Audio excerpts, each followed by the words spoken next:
I just finished a Zoom support group for people who are thriving in a pandemic but are called maladaptive.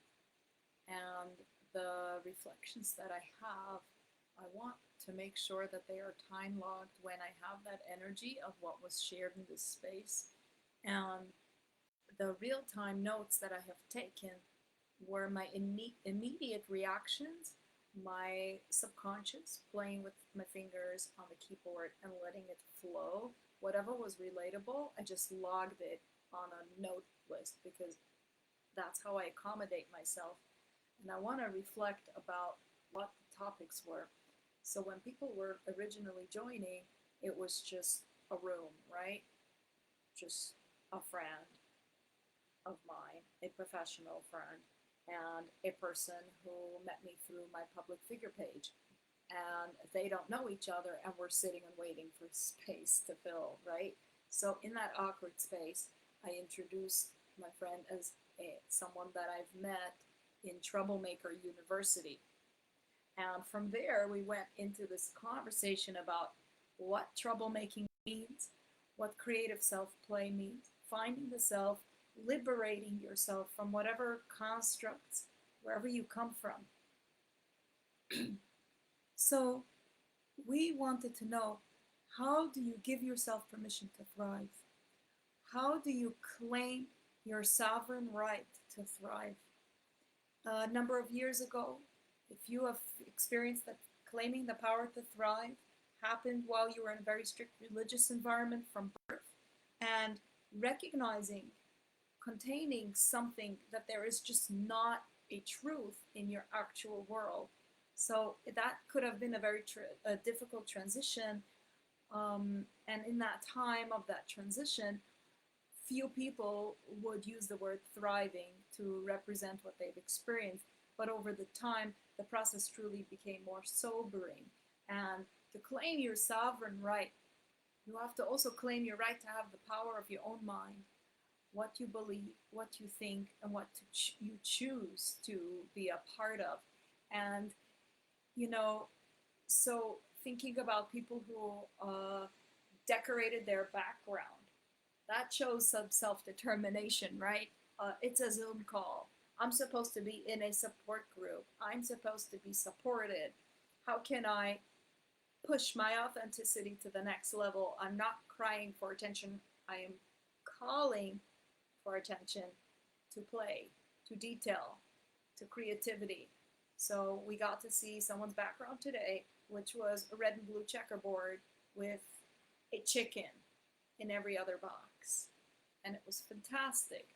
So it unlocked a little bit of this spontaneity that we had going in this group. And we realized that people who have been in graduate programs, that too can be a very dogmatic institution where you're told the professor is the boss, the professor teaches you how you should think, how you should behave yourself, and if you're upset about something that's wrong with their structure that sort of doesn't align with you, you're the one with the behavior problem. And that type of groupthink, we can also find it in the social justice movement because, we're going to have this dogma on how we're going to change the world. And that too is, very, very terrifying for people who come from high demand groups to suddenly experience themselves in another high demand group in the name of social justice. It doesn't sit comfortably with people. I don't identify as a self advocate. I advocate for autism supports, but I'm not an autistic self advocate. I no longer am a self narrating zoo exhibit. I don't provide this emotional labor. The way that I do it is in a completely different way. I enjoy being silly, returning to child. I didn't have these creative opportunities when I was a child. I was in a system that didn't tolerate it. It was a behavior problem. It was against God's will. So being able to liberate my creativity, I feel like I've returned to the inner child. I am being the grown up chronologically, professionally with a PhD, but the perpetual play is keeping me alive. So we discussed for people who've been going through major transitions, like just learning about their autism diagnosis in a very hard and traumatizing way by being diagnosed by the top professional in a different country, attached to the head of a university, who paid zero attention to this person during the diagnostics and just saw them as a diagnosis and not as a human. So they described as being silly, never really knowing what that meant.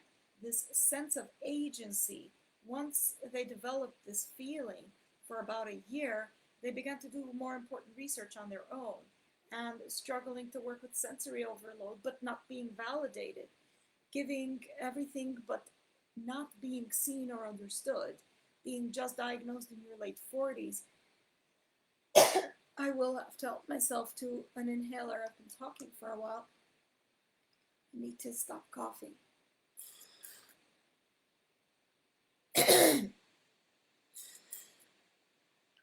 It's that second one that releases me and helps me realize, oh, I can make a decision of when I need an inhaler. I don't have to follow society's regulations. I haven't been faking this, right? And if I need more, I go for more, even if it makes me lightheaded.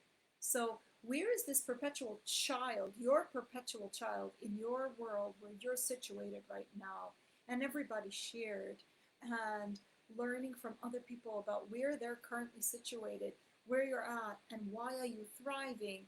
We were all just born somewhere, and we didn't have the choice to choose our identity. And thank you for those who are joining in comments. Please participate so that you can see if, inform me if any of this is relatable. Now, what about if your identity is linked perpetually from the perspective of the passport you're holding, the sacred paper, the dogma of nationality? Then merge that with religious teaching, and suddenly you're born with instructions that the brain must be inside the box. You just receive the orders, you follow it. You're having a political expectation to live in a certain way. Somebody who was born in Palestine shared that hatred was the teachings, and it was the foundation of all of their teachings. And growing up in such a terrible reality, you actually didn't know what was happening. Childhood was not an option because you have to see so many unpleasant things. And growing up, and you discover that your passport keeps changing for political reasons. Sometimes it gets renewed every 3 years, sometimes it gets renewed every 5 years. Sometimes you have to leave the country, sometimes you have to come back. Sometimes you have to come back to claim your nationality.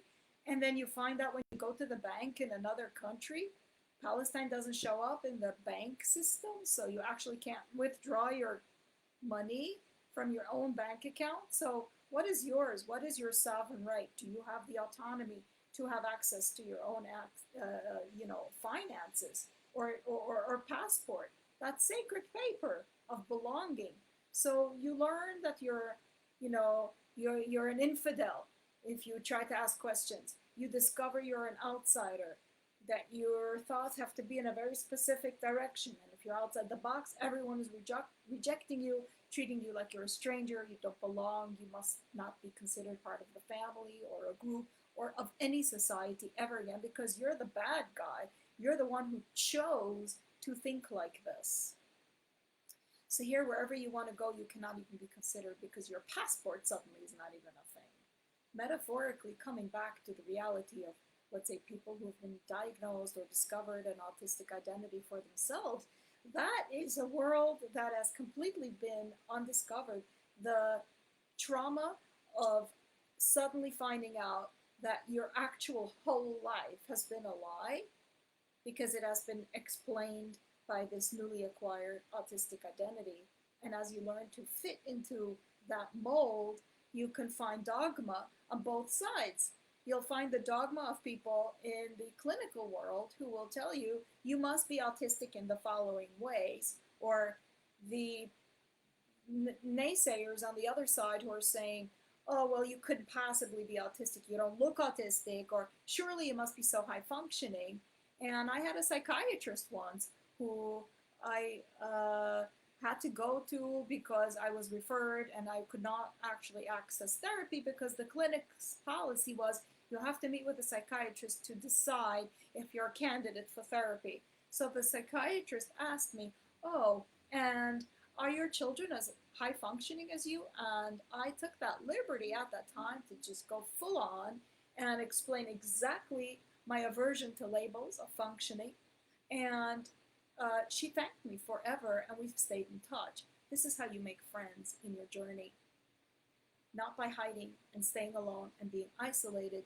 You make friends because you bring those who you brought on board with sharing a little snippet of your version. Your anecdotal experience is the only data that the world needs. We don't need autism research. We don't need PTSD research. We don't need leaving cult groups and stuff like that. This is relatable contact to anyone from whichever constructs they come from. We talked about childhood experiences of suddenly being isolated but having no explanation, like the individual who discovered that they were trying to fit in this sort of club that they bonded with the normal kids in the school, but every time they had the normal event and the autistic student went there, suddenly the special ed teacher, who was a man, pulled her away from the group, but she could never feel completely included in either world because it was humiliating for a special ed teacher to pull her out of a group of the normal kids. She wanted to be in there, she was fitting in, but she never got this opportunity because being isolated without an explanation, not being told why you're being pulled out, not being explained what the adult's agenda is, what dogma are they pushing you from side to side. So also having that experience of being forbidden from going on field trips with little or no explanation. The student who has to stay in the library, to be so isolated, to find a way out. Her way out was to spend more time volunteering in an assisted living home than hanging out with friends her own age, because at the home, the people were just pretty simply, on a very meta level, just happy to have a 15-year-old play games with them, where, the other kids at that age had different standards. So a lot of people, today, when you become the big deal, like this particular member said, just becoming the big deal and seeing the irony of the old people who knew you from back when, who are suddenly chasing you because they want to hang out with you and spend time with you because you're now the one who made it. But then coming home, taking off your work badge and coming home and going to sort of like secluded places like, here autistics will go bowling, or here autistics will hang out online, or here is in the the isolated world of where you've been labeled to belong. You don't find solace there either. Coming there, you're not actually treated as the professional with the badge. You're treated like somebody who is in a high trauma state, and that doesn't vibe with people. So we talked about those who came from different high demand groups like religious cults, a lot of, we had sex slavery, different types of groups that were very challenging to even contain or to think about. And we discussed what happens when the old friends are coming after you now, right? So for some, they said that in graduate school, they surrounded themselves by a very small handful of trusted people who will tell you that you are having an emotional reaction and just instinctively working on resolving or hearing your narrative so that we can iron it out with safe people. So when it comes back to sovereignty and you have this birthright, I mean, we kind of have to make up our own lives, right? If you think of existential psychology, on a very individual level, we have such potent agency. But when you encounter system think or group think or systemic oppression, the basic challenges in the systems are nameless and they're also faceless, right? So we call it a social problem. You have to take social skills class. I'm antisocial. I actually love to say that I conduct antisocial science research because I want to see these systemic oppressions, which are nameless and faceless and quantify it, objectify it, just like they have robbed our autonomy and our sovereignty when we were younger. So reclaiming that and bringing the inner child out prompted the sharing of someone else's narrative of being in a cult for 10 years, and and in their description, you lose everything, you have to start from scratch, no education, you have to do a lot of research to think about this new mindset.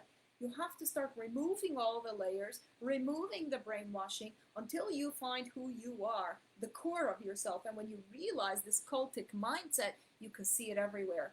Everywhere you look, there is dogma, but now you're hypersensitive to actually identify it. So our dogma radar goes up very, very high once you've had this existential conversation with yourself. So this person continues to say that being so uncomfortable and having a traumatizing experience from being diagnosed by this top chief, they recovered by doing research, hiding behind researching, which was their comfort zone, researching if the diagnosis experience is different in the UK, different in Canada. They wanted to know that in the universe, somebody has a positive opportunity for diagnostics. And we then went on to talk about the tension between the individual and the culture around them, because we're all born in a family, we're born into a tradition.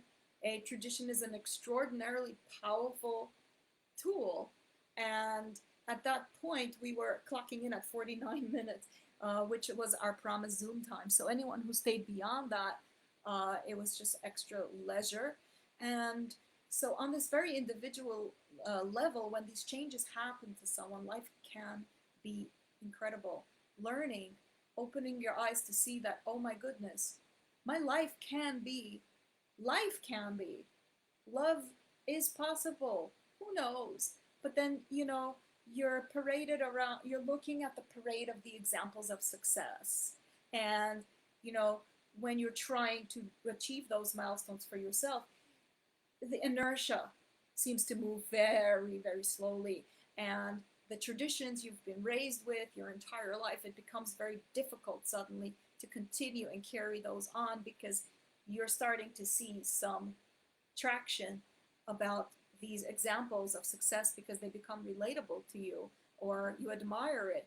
So thinking about what came up was Plato's allegory of the cave people who are chained in a cave and looking at shadows on the wall because that's their job and that's all they're doing, essential, slave labory.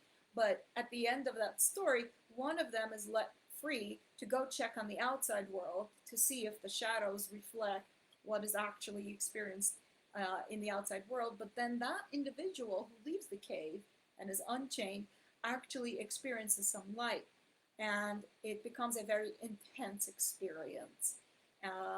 Coming back to the people in the cave, talking to them and their shadows, the immediate experience is this intensity of what if they laugh, what if they judge me, what if they condemn me. So essentially you're actually still sharing, you're still staring at the shadows of your own wall when you're asking yourself, what if? So today we extended honorary membership to the Dugri Institute for anyone who has attended the Zoom groups up until today, because we want to continue to inform our members that we promote classes on how to use different social media platforms to find your voice. Ask yourself these existential questions. Do I want to be the one who sees the light of how my anecdotal evidence is relatable to people, even if you can't imagine right now? Who cares if I show my cat on TikTok? Who cares? Well, to answer that question, we have TikTok Tuesday. All Tuesday classes are about TikTok. So if one class is full, we'll keep teaching. We want to show you what TikTok has unlocked for me and for others. And it is just the permission, this unapologetic permission to be in perpetual play state, which if you follow and for 15 seconds see my struggle with my coffee pot in the morning, and if that's relatable to you, I can't imagine, but I know I'm sowing the seeds of, you know, not asking the but what ifs. We come back to the shadows on the cave and we say, I am sowing seeds.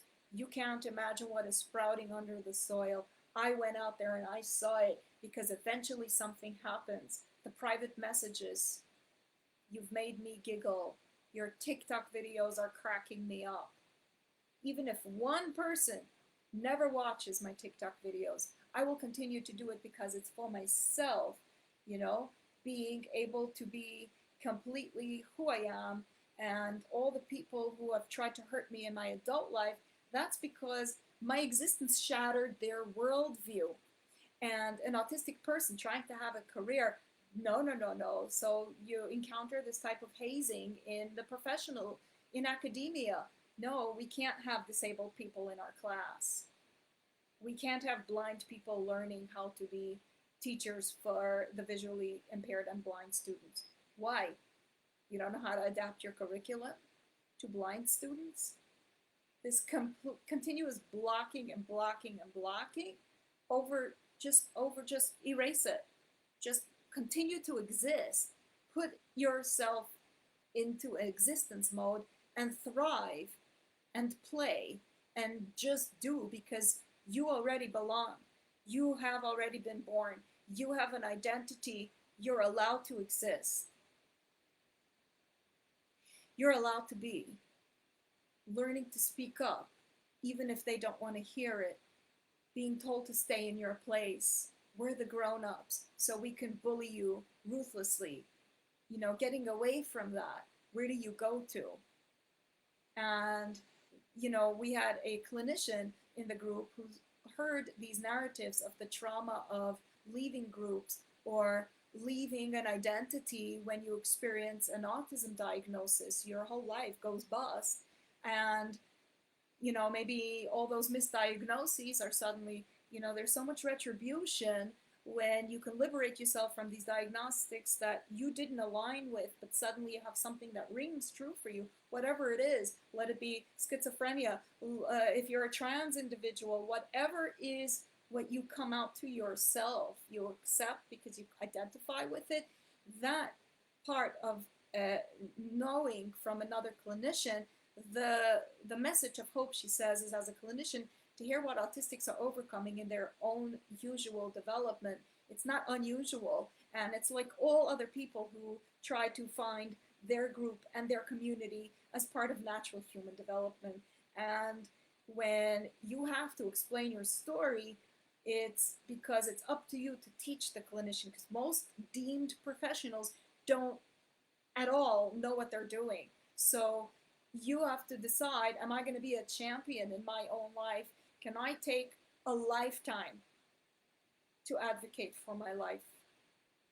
And it's unfortunate that the autistic is put into the role of educating the clinicians, but at the same time, outside of autism diagnoses, it's unfortunately not so uncommon. So pretty much everyone who's been in therapy may have experienced something like that, or being rejected when you try to bring your actual story when you need an accommodation in college. This is a very relatable topic where suddenly you have to be providing emotional labor, being a self-narrating zoo exhibit, feeling so invalidated, feeling like a hole is directly under your feet, was something that somebody shared. And then they said to her, we are the experts and you basically know nothing.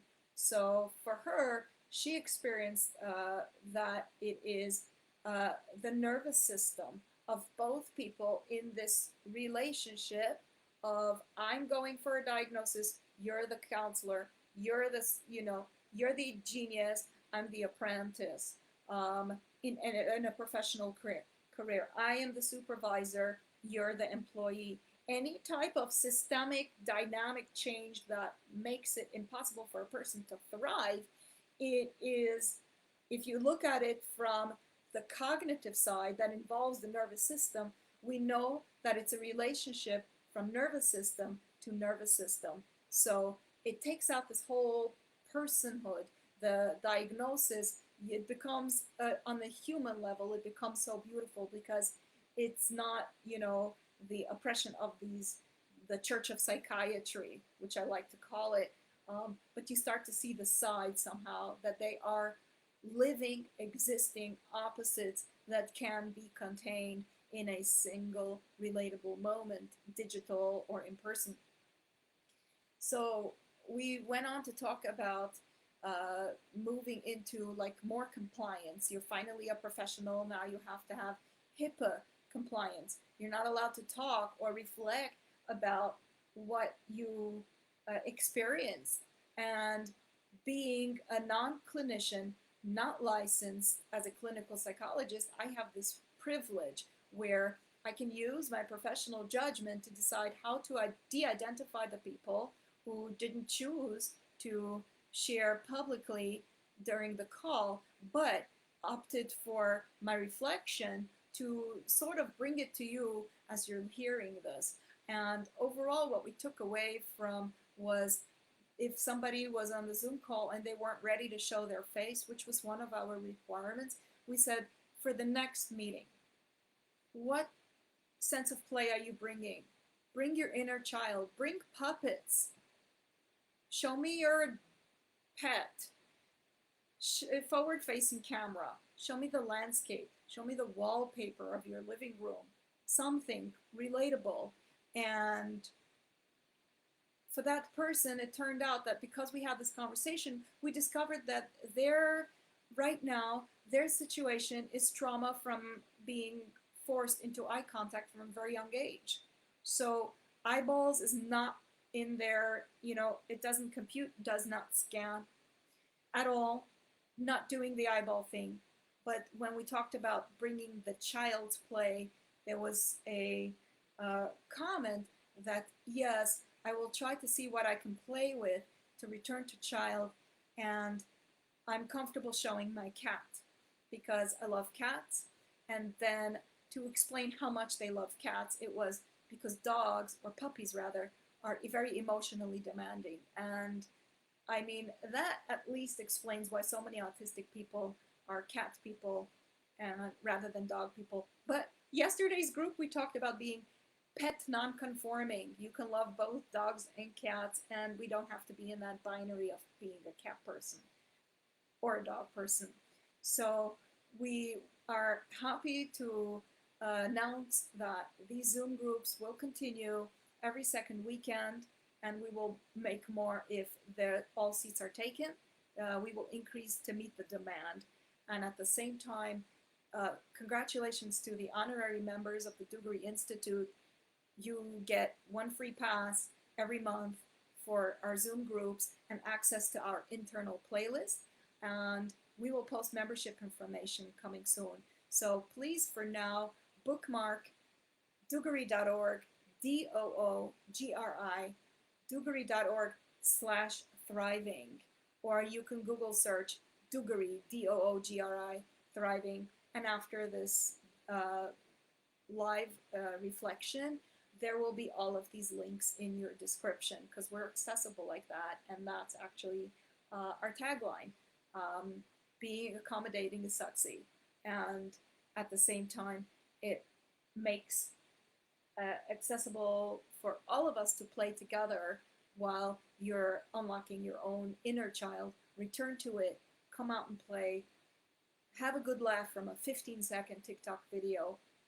Don't go on TikTok, don't go wherever you don't want to, but come back and play with us in the group. We want to see you. So please create with a very sovereign voice what it is you want for the rest of your life, and identify as somebody who is #thriving, because you're allowed to have those thoughts. You're allowed to exist. And it can be silly. And that's okay, because at least you're making me smile. So, you've sowed your seeds. I will see you in 2 weeks. Thank you for watching, and thank you for commenting. And overall, continue to use that search bar, Doogari, Doogari, Doogari. You will find us. Cheers.